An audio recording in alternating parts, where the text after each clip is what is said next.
Ketiga tersangka ditangkap di perairan Tanah Keke, Kabupaten Takalar, Sulawesi Selatan. Dari ketiga tersangka, polisi mengamankan 11 karung daging kulit dorsal atau punggung, daging kulit ventral, dan daging kulit pinggir ventral, kiri dan kanan. Hasil identifikasi morfologi, barang bukti yang diamankan merupakan jenis penyu hijau yang merupakan satwa dilindungi.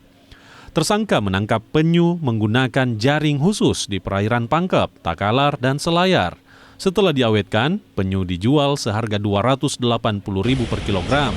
Polisi masih melakukan pendalaman terhadap jaringan atau penada. Pada tanggal 30 November 2025 dengan LP nomor A8411/2025 SPKP Korpolairut Bahar Kampori.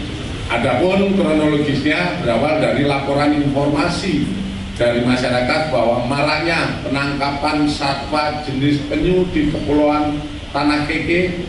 Personil di Polair Pos Takalar dan Subdit Gakum dan kapal Mabes menangkap tersangka dan barang bukti adalah 11 karung diduga potongan jenis penyu, di mana pada hari Rabu tanggal 12 November sekira pukul 17.30 di perairan Tanah Keke, Kabupaten Takalar.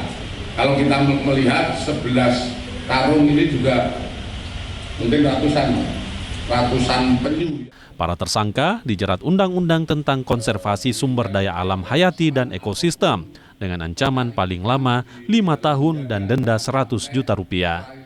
Arif Tirtana, Kompas TV, Makassar.